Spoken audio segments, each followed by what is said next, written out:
असणंच शक्य नाही. त्यामुळे विचारसंपदा ही टिकवणं हे आपल्या पिढीचं, एखाद्या मोठ्या माणसाचं हे ध्येय असतं, हे आपलं कर्तव्य असतं. सरांच्या बद्दल राजकीय क्षेत्रात एक बोललं जातं, थोडंसं शैलजाताई, मी बोललेलं नाही एवढं लक्षात घेऊन मी काय बोलणार आहे त्याविषयी मी आधीच माफी मागतो. तुमच्या घरातले दोन व्यक्ती हे फार प्रसिद्ध झाले, एक म्हणजे शिवाजीराव आणि दुसरे माजी मुख्यमंत्री बाबासाहेब. राजकारणातली मंडळी आम्ही म्हणायचो की एकाच्या जिभेवर सरस्वती आणि दुसऱ्याच्या जिभेवर वेताळ. बाबासाहेब हे एक आवर व्यक्तिमत्व होतं.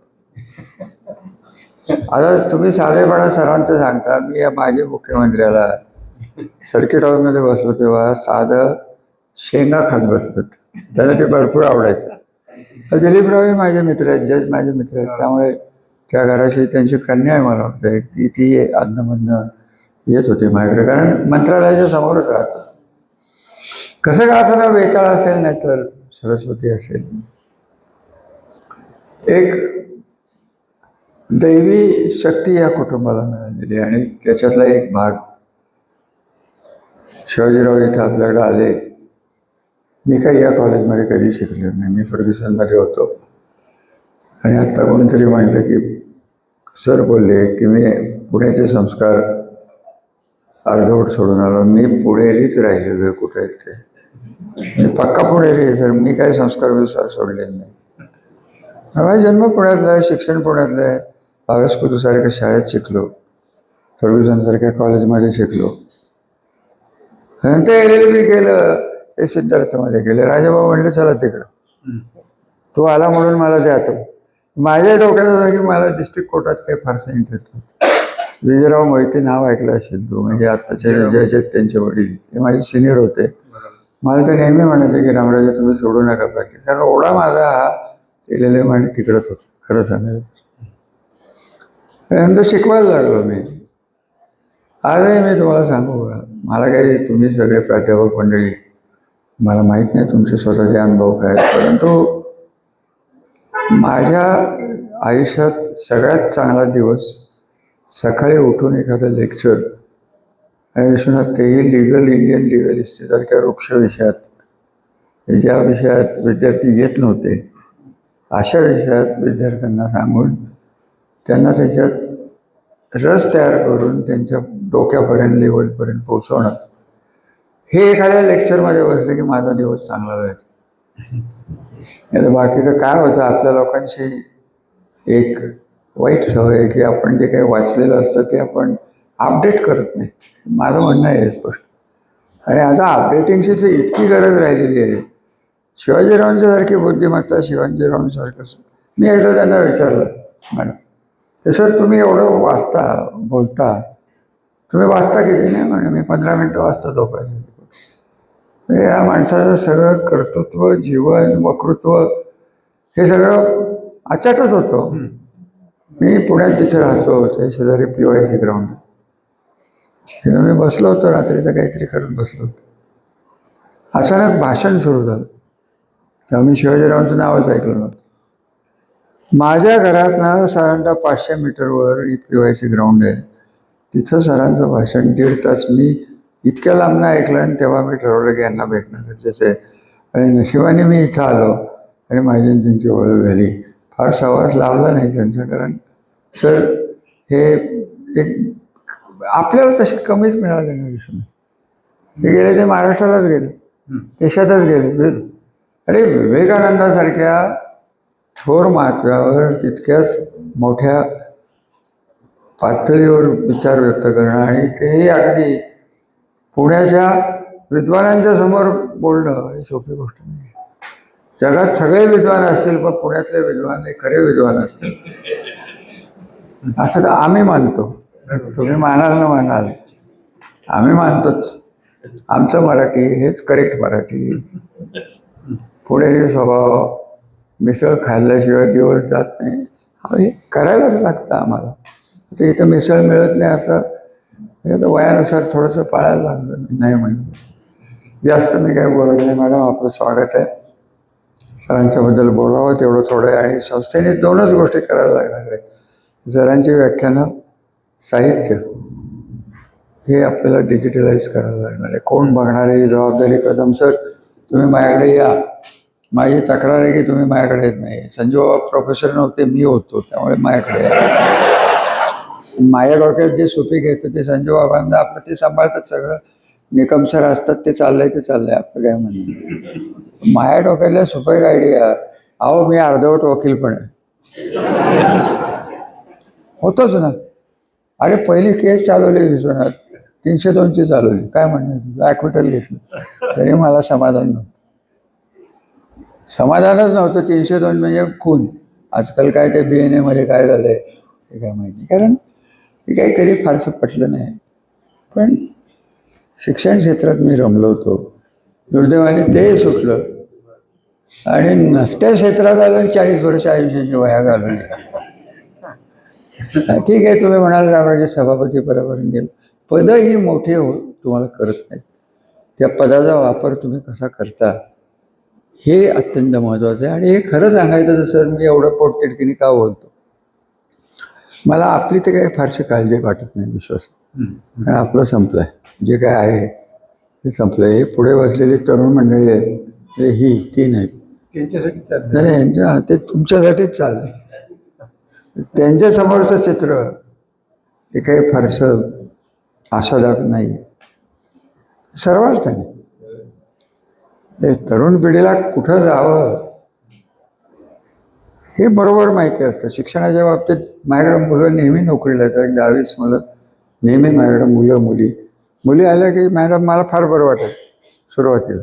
आणि ह्या मुली वैशिष्ट्य असं आहे विश्वनाथ की त्या ENTC मध्ये इंजिनियर होत. काय त्यांचे मला कळायचं नाही. मला पहिल्यांदा ENTC म्हणजे काय तेच माहीत नव्हतं. माझ्या वेळेस असले काही विषय नव्हते. 4-5 विषय, 4-5 स्पेशलायझेशन्स. इव्हन LLM ला 2च, कंपल्सरी कॉन्स्टिट्युशनल लॉ, नंतर इंटरनॅशनल लॉ आणि असं बाकीचे ज्युरिस्प्रुडन्स वगैरे. ते आता सांगायचं तात्पर्य आहे की तुम्ही गोंधळून गेलेली लोक असतात, तरुण पिढी. तुमच्यासमोर जे मांडून ठेवलेलं आहे, आम्ही सगळ्यांनी आमच्या चुका आहेत त्या मी मान्य करेन की आपलं खरं कर्तृत्व आणि आपल्याला आयुष्यात जर काही करायचं असेल ते हे पुढच्या पिढीसाठीच आपल्याला, कारण आपण जे करतो तेच ते बघत असतात. आणि आम्हालाच कळत नाही की जग कुठल्या दिशेने चाललं, तर आम्ही यांना काय सांगावं की जग, समाज कुठल्या दिशेने चालू. शिक्षणाचं ठीक आहे, तुम्ही हे ठरवता. मला अनुभव आला विश्वनाथजी की ही मुलं पक्के असतात, आई वडिलांचं ऐकत नाही, ते एखाद्या डोक्यात घेतलं.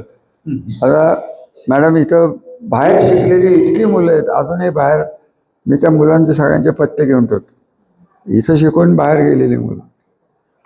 तर खरं सांगायचं तर तुम्हाला मुलांना मी एकच सांगेन की तुमचं कॉलेज उभं करण्यात माझ्या आजोबांचा सिंहाचा वाटा होता. तुमचं कॉलेज राजवाड्यात भरत होतं यावर तुमचा विश्वास आहे का? जाता जाता आमचं देवघर बघून जा. देवघरच्या मागे जी काही तिथं काय म्हणतात होतं, तिथे यांची लॅबोरेटरी होती. ते प्राचार्य ओक का कोण होते, 61 सालची गोष्ट आहे. ती तिथं राहायची.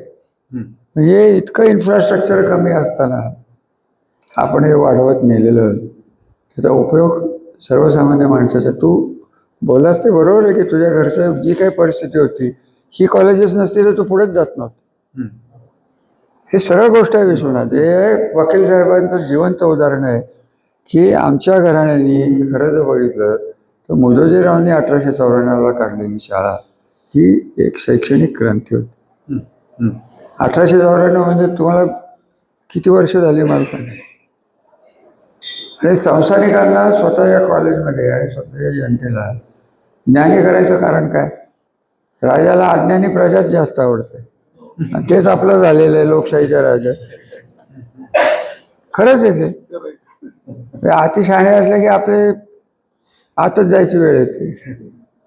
त्यामुळे तो नको त्या विषयावर मी काही बोलणार नाही, कारण हा विषय नाही आहे. आणि मलाही ईडीच्या भीतीने मला आत जाण्याची इच्छा नाही.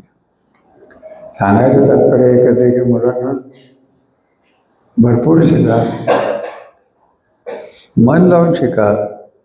हे संधीचे योग आहे. This is period of opportunity, period of competition also. स्पर्धात्मक जग तुम्हाला पुढे येणार आहे. आता माझ्याकडे मुलं येतात, मेरिटवर असतात, याद्या लागतात, पालक येतात, जरा मार्क वाढतात का बघा. पहिले आता मी कुठं मार्क वाढवू. तिथं रोज एक भानगड ऐकू येते. ते कसले तुमचे घोटाळे झाले ना मध्यंतरी. खरं सांगायचं तर सर मला एक सांगा, तुमच्या शाळेत तुम्ही कुठं शिकला मला माहीत नाही. तिथे हे इन्स्टिट्यूट आणि संस्थान क्लासेस होते का आपल्या वेळेस? आमच्याकडे 2च होते. मी फर्ग्युसनला होतो तेव्हा आणि 22 खुला होतो तेव्हा. जो क्लासेस आणि अजून एक कोणतरी, एवढे 2च क्लासेस होते. आता कशाचं काय आणि कशाचं कोण माटे गावकरण मोठे गावकरण, ते TET काय आणि काय काय त्याला अर्थच राहिलेला नाही. आणि हे ते सगळं बघता येतो. शेवटी पेपर फोडणारे कोण? पालकच आहेत ना. मॅडम हा फार मोठा विषय आहे. त्यांना जातील ते तुरुंगात जातील, त्या परीक्षा वेगळ्या होतील, परत होतील, सगळं होईल. हे ते बघतातच. आणि असे संस्कार आपण शैक्षणिक क्षेत्रात घालवत असलो तर हे सगळे कष्ट एक दूरदृष्टी ठेवून फलटणसारख्या शहरात शिवाजीरावांच्या सारखा माणूस आणणं हे फार मोठी गोष्ट होती. कोण येणार होतो? तुम्हाला मजा माहिती आहे का मॅडम? या कॉलेजमध्ये बरेचसे खटावचे होते. तरी खटावचे आता तुम्हीच होता की खटावचे? अजूनही तुमच्या काळात मला आठवतात ना सर ती लोक. खटावला आम्ही सामावूनच घेतलं होतं त्यावेळेस. आता नाही. आता त्यांचं आता कोण कोणाला सामावून गेलं मोकळं. कारण आवनकरांनी ते खूप वाढवले. आता तुमच्याकडे संस्था चांगल्या झाल्या. सांगायचं तात्पर्य आहे की शिक्षणाचं स्वरूप, शिकवणाऱ्याचं स्वरूप, शिकणाऱ्याची मेंटॅलिटी, शिकवणाऱ्याची मेंटॅलिटी ही सगळी बदलत गेलेली आहे. कारण समाजाच्या गरजा बदलत गेलेल्या आहेत. आणि या गरजा भागवणारं शिक्षण आज शिवाजीरावांची जी फिलॉसॉफी होती. मी अजूनही सांगतो, माझे ते व्याख्यान विसरलो नाही. मी 1.5 तास ऐकत बसलो होतो आणि मला माहीतच नव्हतं शिकवलं कोण बोलतं एवढंच. आणि काय ते अमोघ वक्तृत्व. खरंच सरस्वती गणपती जे कोण देव असतील ते त्यांच्या जिभेवर होतं. मला वाटतं की या माणसाला एखादं बटन दाबल्यासारखं, टेप रेकॉर्डरसारखं त्यांची गोष्ट. एका वाक्याला दुसरं, दुसऱ्या वाक्याला तिसरं, कधी लिंक तुटत नव्हती. जे काही त्यांना बोलायचं होतं त्याची लिंक अजिबात तुटत. अशा एका थोर व्यक्तीवर माझं सहवास आपल्या फलटण तालुक्याला मिळाला, तुमच्या कॉलेजला मिळाला.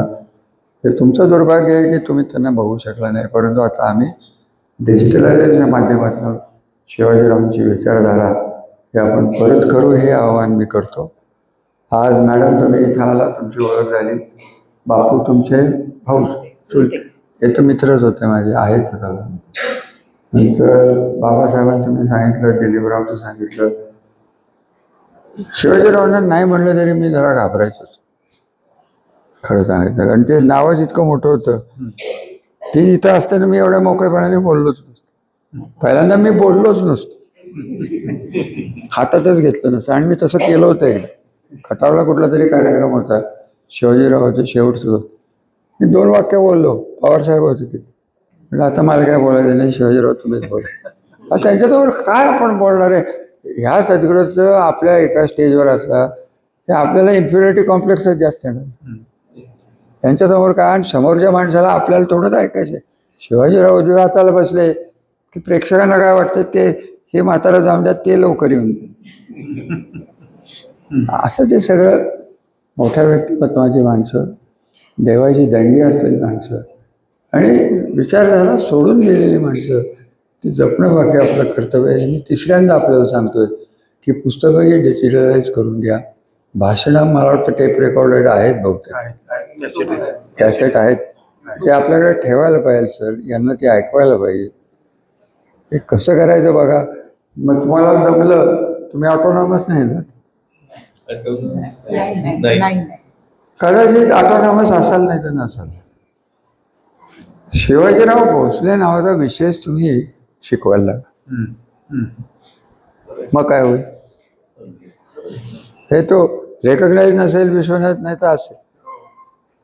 असं जर काहीतरी केलं तर खरे आठवणी पुढच्या पिढीपर्यंत मॅडम जाऊ शकतील, एवढंच मला वाटतंय. त्यांच्याबरोबर काम केलं, तुम्ही नशीबवान माणसं होतं की त्यांचा सहवास मिळाला. पण आजही माझ्या डोळ्यासमोर मी जेव्हा कॉलेजकडे येतो कधी मध्ये, तेव्हा तो काळा कोट, छत्री आणि चालणं. मला तर 1:30-2ला घरी जायचं. मला आठवतं बऱ्याच वेळा मी त्यांना सकाळी बघितले, दुपारी बघितले. आणि विश्वनाथ, तुझं नशीब आहे की अशा माणसाचं मार्गदर्शन तुला मिळालं. आणि तू आज ज्या स्टेजला गेलेला आहे त्याचं मूळच हे की शिवाजीरावांनी तुला जी स्फूर्ती, ऊर्जा काय जे दिलं आहे, त्याच्यामुळे आज हायकोर्ट हा मुलगा जो शाळेस महाजाईच्या बेंचवर बसून शिकला, तो आज हायकोर्ट गाजवतोय. याचं कारण शिवाजीराव आहे, एवढं लक्षात घ्या.